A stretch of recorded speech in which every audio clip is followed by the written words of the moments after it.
ಕರುನಾಡು times ಚಾನೆಲ್ನಲ್ಲಿ ಸುದ್ದಿ ಮತ್ತು ಜಾಹೀರಾತು ನೀಡಲು ಈ ನಂಬರ್ಗೆ ಕರೆ ಮಾಡಿ.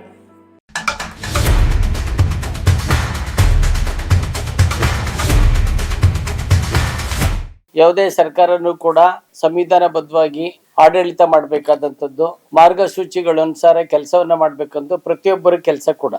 ಕರ್ನಾಟಕ ರಾಜ್ಯ ಪೌರ ಕಾರ್ಮಿಕರ ಸಂಘದ ರಾಜ್ಯ ಉಪಾಧ್ಯಕ್ಷರು ನಾಗರಾಜ್ ಅವರು ಇಲ್ಲೇ ರಾಮನಗರದವರೇ. ಅವರು ಹಿಂದೆ ಮಾಜಿ ಪತ್ರಕರ್ತರು ಕೂಡ, ಅವರು ಹಾಲಿ ನೌಕರರು ಕೂಡ. ಅವರು ನಾವು ಮಾಜಿ ಪತ್ರಕರ್ತರು ಹಾಲಿ ನೌಕರರು ಅಂತ ಬೆಂಬಲವನ್ನ ನೀಡಕ್ ಬಂದಿದ್ದಲ್ಲ. ಅದು ಆಕ್ಚುಲಿ ಏನು ಅಂದ್ರೆ, ಅವರು ರೆವಿನ್ಯೂ ಇನ್ಸ್ಪೆಕ್ಟರ್ ಆಗಿ ಮಂಡ್ಯದಲ್ಲಿದ್ದವರು ಇಲ್ಲಿ ರಾಮನಗರಕ್ಕೆ ಬಂದಿದ್ದಾರೆ.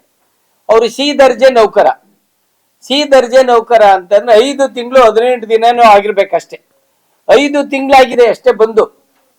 5 ತಿಂಗಳಾಗಿ ಬಂದಿರುವಂತ ನೌಕರನ್ನ ಇಮ್ಮಿಡಿಯೇಟ್ ಆಗಿ ವರ್ಗಾವಣೆ ಮಾಡಿರುವಂತ ಆದೇಶ ಒಂದು ವಾರದಿಂದ ಬಂದಿದೆ. ಅದು ನಮ್ಗೆ ಆತಂಕ ತಂದಿದೆ, ವಿಷಾದನೂ ಕೂಡ ಆಗಿದೆ, ಅನುಮಾನನೂ ಕೂಡ ಬಂದಿದೆ. ಅದು ವರ್ಗಾವಣೆನೂ ಮಾಡ್ತಾರೆ. ಸರ್ಕಾರಿ ನಿಯಮದಲ್ಲಿ ಯಾವುದೇ ವರ್ಗಾವಣೆ ಪತ್ರದಲ್ಲಿ ಸಾರ್ವಜನಿಕ ಹಿತದೃಷ್ಟಿಯಿಂದ ಅಥವಾ ದೂರಿನ ಆಧಾರದ ಮೇಲೆ, ಸಾರ್ವಜನಿಕರ ದೂರಿನ ಆಧಾರದ ಮೇಲೆ ಅಂತ ವರ್ಗಾವಣೆ ಮಾಡೋದು ವಾಡಿಕೆ ನಿಯಮ. ಅದು ವರ್ಗಾವಣೆ ಸಿಸ್ಟಮ್ಮೇ ಇದೆ.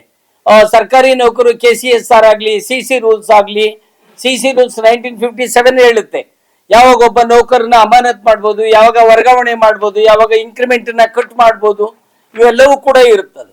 ಅಂಥದ್ರೊಳಗಡೆ ಇವರು ಈ ಪೌರ ಕಾರ್ಮಿಕರ ರಾಜ್ಯದ ಉಪಾಧ್ಯಕ್ಷ. ಪಾಪ ರಾಜ್ಯದಲ್ಲಿ ಹಲವಾರು ಮುನ್ಸಿಪಾಲಿಟಿಗಳಲ್ಲಿ ಎಲ್ಲ ಪೌರ ಕಾರ್ಮಿಕರು ಅಸಂಖ್ಯಾತ ಜನ ಕೆಲಸ ಮಾಡ್ತಿದ್ದಾರೆ. ಪಾಪ ಅವರ ನಾಯಕ ಇವರು.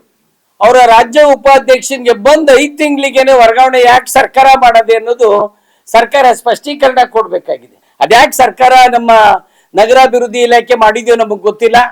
ನಾವು ಅದನ್ನ ತೀವ್ರವಾಗಿ ಕರ್ನಾಟಕ ರಾಜ್ಯ ಸರ್ಕಾರಿ SC/ST ನೌಕರ ಸಮನ್ವಯ ಸಮಿತಿ ಖಂಡಿಸುತ್ತೆ.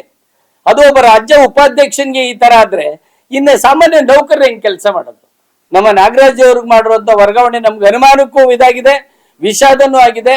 ನಿಮ್ಮ ಮೂಲಕ ಇಲ್ಲೇ ಜಿಲ್ಲಾ ಕೇಂದ್ರದಲ್ಲೇ ಮಾಡ್ತಿದ್ದೀವಿ. ಯಾಕೆಂದ್ರೆ ರಾಜ್ಯ ಉಪಾಧ್ಯಕ್ಷರಾಗಿದ್ದರಿಂದ ನಮ್ಮ SC/ST ನೌಕರ ಸಮನ್ವಯ ಸಮಿತಿ ರಾಜ್ಯ ಸಮಿತಿನೇ ಪತ್ರಿಕಾಗೋಷ್ಠಿ ಬೆಂಬಲವನ್ನು ಸೂಚಿಸೋದ್ರ ಮೂಲಕ ಮಾಡ್ತಾ ಇದೆ. ಏನಂತ, ಅವರ ವರ್ಗಾವಣೆಯನ್ನು ಪರಿಶೀಲಿಸಬೇಕು.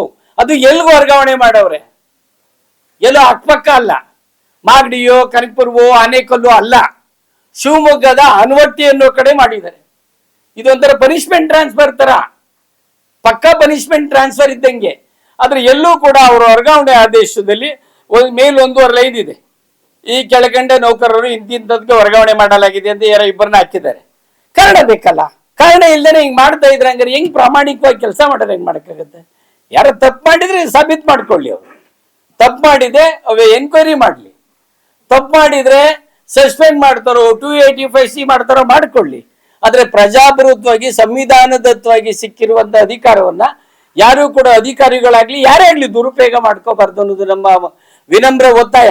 ಏನಿ ರಾಜ್ಯ ಉಪಾಧ್ಯಕ್ಷಂಗೆ ಆಗಿದೆ ಈಗ ಅನ್ಯಾಯ, ಇದನ್ನ ಕರ್ನಾಟಕ ರಾಜ್ಯ ಸರ್ಕಾರಿ SC/ST ನೌಕರ ಸಮನ್ವಯ ಸಮಿತಿ ಕೇಂದ್ರ ಶಾಖೆ ತೀವ್ರವಾಗಿ ಕಠಿಣ ಪದಗಳಿಂದನೇ ಸರ್ಕಾರಕ್ಕೆ ನಾವು ಒಂಥರ ಖಂಡಿಸೋದ್ರ ಮೂಲಕ ಸರ್ಕಾರಕ್ಕೆ ಮನವಿಯನ್ನ ಮಾಡ್ತಾ ಇದ್ದೀವಿ.